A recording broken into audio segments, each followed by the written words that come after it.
تعالى كده نغوص جو.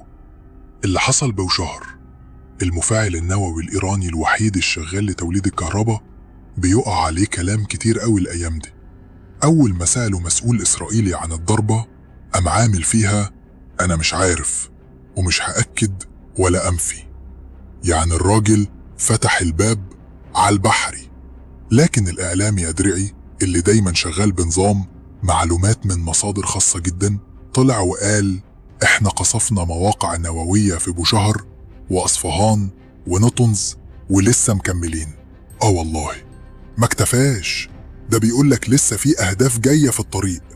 نيجي بقى للرد الإيراني.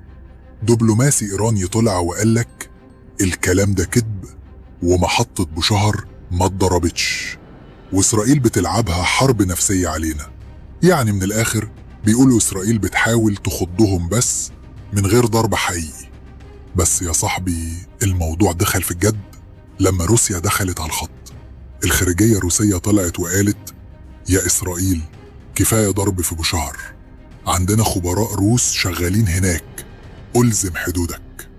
والمتحدثة باسم الخارجية ماريا زخاروفا زودت التوابل وقالت لأمريكا بلاش تدخلوا عسكريا في الحرب دي، لأن اللي جاي مش هيتتلم ومش هنعرف نهايته فين.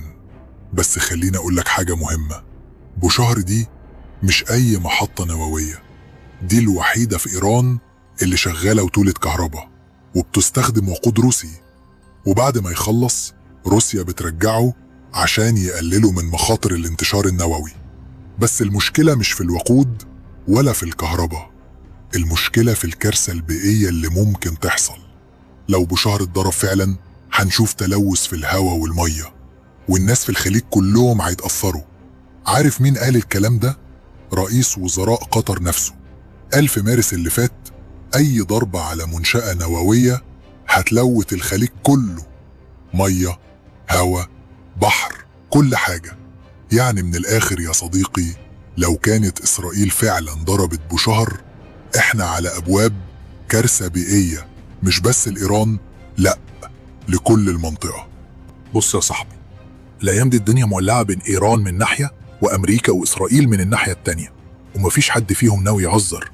الكل بيكلم دلوقتي عن ضربة محتملة على منشأة نووية اسمها فوردو، والمكان ده مش عادي، ده مدفون تحت جبل جنب مدينة أوم في إيران. يعني مش عاملينها في جنينة الأطفال، لأ دي محصنة تحصين فيلم مارفل حرفيا. بس الغريب بقى إن الخبراء بيقولوا إن فوردو مش مفاعل نووي شغال، يعني مفيش عندهم تشيرنوبل جديدة ولا فوكوشيما 200. الحمد لله. يعني حتى لو ضربوها الإشعاع مش هيغرق نص الكوكب، هيبقى تسريب بسيط كده زي لما تلاقي كوباية شاي مكسورة بس لسه فيها سكر. واحدة من الخبراء اللي اسمها كيلسي دافنبورت، اسمها صعب بس كلامها سهل، بتقول لو القنابل دخلت المنشأة فيه احتمال تسرب إشعاع بسيط جدا من اليورانيوم اللي متخزن هناك، بس ده مش هيعمل كارثة بيئية، مجرد ألفا إشعاع، يعني حاجة لو لبست كمامة وبدلة فضاء هتبقى تمام التمام. طيب لو الموضوع كله إشعاع بسيط كده ليه الناس مرعوبة؟ تعال أقولك، المصيبة مش في الإشعاع، المصيبة في الرد اللي هيجي بعد الضربة. لو إسرائيل أو أمريكا ضربوا فوردو، إيران هتعتبر ده إعلان حرب، ومش حرب كوتشينة، لا دي حرب إقليمية بمقام الزلزال العالمي.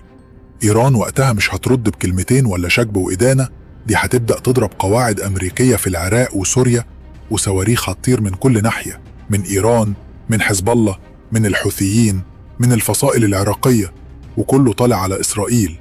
ومش بس كده، ده الملاحة في مضيق هرمز هتتقفل والسفن هتتغرق والنفط هيقف والدنيا كلها هتغلي، مش بس الأسعار. وعلى فكرة لو حصل كده الاتفاق النووي اللي لسه بيتنفس بالعافية هيموت رسمي. إيران هتقولك سلام عليكم للمفتشين وهترفع نسبة التخصيب للآخر وتدخل رسمي في سباق القنبلة النووية. يعني باختصار الضربة مش بس على منشأة تحت الأرض، لا دي هزة في النظام العالمي كله. النفط هيولع، الاقتصاد العالمي هيرتعش، الثقة في استقرار الشرق الأوسط هتتبخر، والدول كلها هتبدأ تسلح نفسها وهي مرعوبة. يعني لو فوردو اتضربت احنا مش بنواجه مجرد مشكلة إشعاع، لا ده احتمال لحرب كبيرة ممكن توصل لحدود العالم كله. فوردو مش مجرد مبنى نووي، ده الزرار الأحمر الكبير اللي لو حد ضغط عليه الكوكب كله هيقف يتفرج على فيلم أكشن. بس النهاية المرة دي مش معروفة. لو عجبتك الحكاية دوس لايك يا نجم، واشترك في القناة لو لسه ما عملتش كده، وسايب لك تحت في الديسكريبشن سلسلة كاملة عن السلاح اللي مش سري.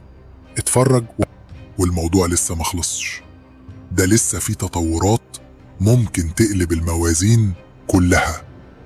فلو عجبتك الحكاية دوس لايك، اشترك في القناة عشان توصلك كل الحلقات الجديدة أول بأول، وسيب لنا رأيك في الكومنتات، وما تنساش سلسلة كاملة عن السلاح اللي مش سري.